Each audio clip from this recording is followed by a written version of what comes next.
Fantasy Hockey Pool Update, 6 moves you need to make in Week 10. This is a weekly segment that I do, obviously, that is based on another weekly article written by Josh Wegman of The Score. Number 1, add Darcy Kuemper.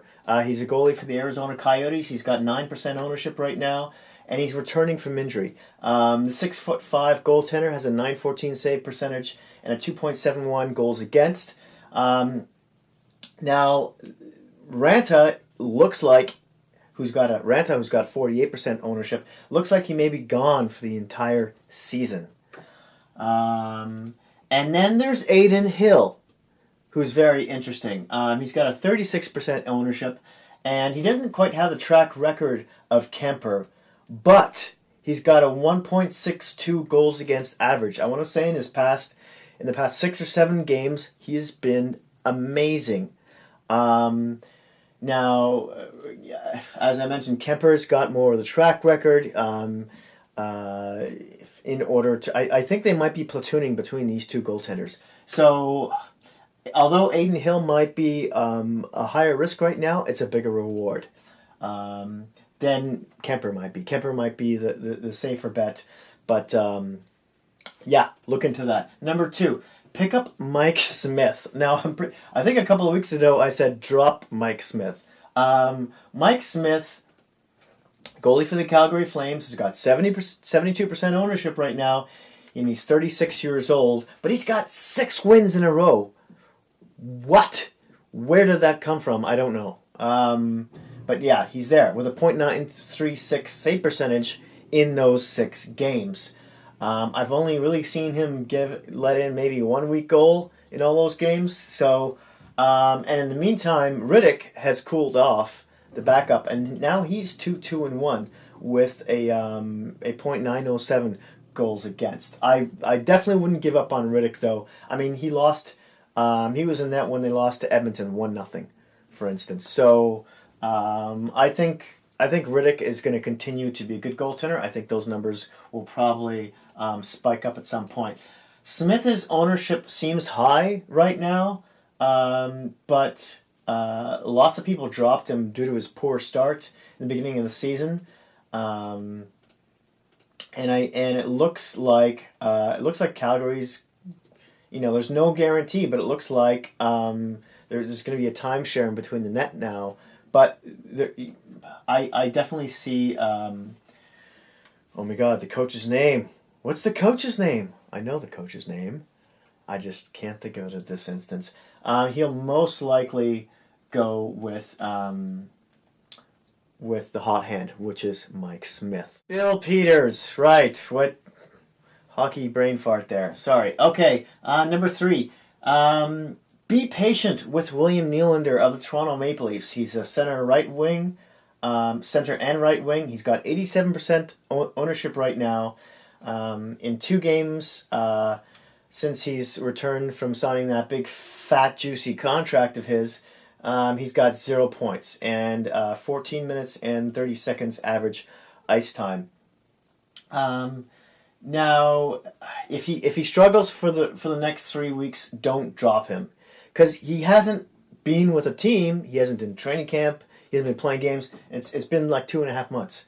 So he's playing on the 3rd line right now, which isn't a bad line. It's got Kadri, back-to-back 30-goal scorer, who hasn't had the best start to the season, mind you, and Marleau, who's playing on that left wing right now. So it's not to say he may not start lighting it up on the 3rd line, but eventually he's obviously going to be put back on that 1st line next to Matthews, and maybe with Andreas Johnsson on that left wing as well. So, yeah, we'll get to him in just a second. Number 4, less than a second. Scoop up Andreas Johnsson of the Toronto Maple Leafs, left wing. He only has 9% ownership right now. Last year, he was the AHL playoff MVP, and but so far in 18 games this season, he's only had 3 points, and he's been a healthy scratch at times.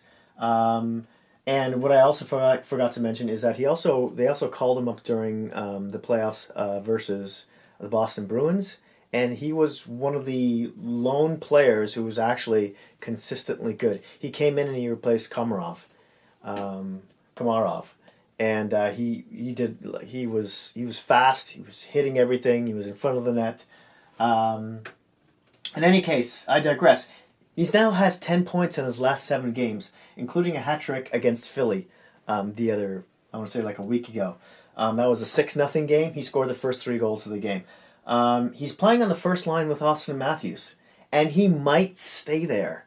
You might see Babcock try and put Marleau back there, but Marleau wasn't exactly successful himself with Matthews on the first line next to Kapanen. And when he put him next to Kadri, he started producing again. So I think there's a chance he might stay on that first line. So he's worth streaming at the very, very least. Number 5, add Nick Schmaltz from the Arizona Coyotes, who plays center and left wing. He played mostly wing, I believe, for Chicago. But he's playing center now for the Coyotes. He's got a 21% ownership, and since the Chicago trade, in which Dylan Strome was sent the other way, he's got 6 points in 6 games, and he's playing. On the first line. He's centering in between Alex Galchenyuk and Clayton Keller. Now, this production from Schwartz, I know what you're saying. Is it sustainable or not? He's 22 years old, and he had a 50-point season last season. So, as long as he keeps those 2 wingers, I think there's a good chance he could match that, maybe even pass it. Number 6. Quickly, I'd like to mention a few other moves that you can make here. Josh Leivo, the 25-year-old, was traded from the Toronto Maple Leafs to the Vancouver Canucks about a week or so ago. He plays mostly left wing, but he also plays right. He's on the first line. He's playing shotgun there to Elias Peterson at center and Besser on the right wing. And he also scored in his first game, and he's also playing on the first power play. Josh Leivo just didn't, because Toronto was such a deep team, he just didn't get enough opportunity. He was playing on the second power play unit there at times. He's got a great shot, especially from that top circle and even close up in front of the net. He's a little scrappy as well. He could be that perfect complement to that first line in Vancouver, and he could really thrive there. So consider taking a flyer on Leivo. Next up is Gustav Nyquist, 20-year-old from the Detroit Red Wings, who plays both wings. He's had 26 points in 31 games so far this season, and he's in a contract year. So there is a likelihood he could get traded. Obviously, I know Detroit's been playing better than most people have thought they would, but playing in the playoffs is another story, and I think he could definitely be a candidate for that. So, there's another flyer for you.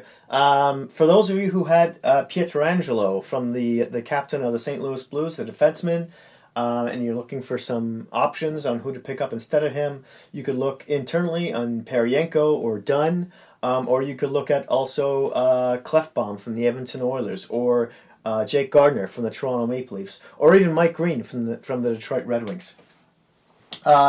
December 10th games that are on today. We've got Pittsburgh versus New York Islanders, which could be the game of the day. I'll definitely be watching that one.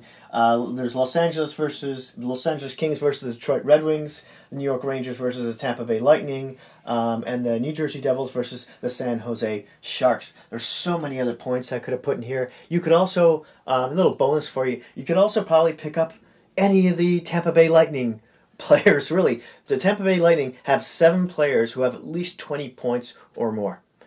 So if you're looking to scoop up in one of those deeper leagues, you could look to that as well. Thank you so much for watching. As always, I would love to hear your thoughts and opinions on these. I would love to hear your what else you think could be added to this list. If you like this video, hit that like button. If you really liked it, smash that subscribe button. And if you know any hockey geek friends, please don't feel shy about sharing. Thanks again, and I'll see you soon.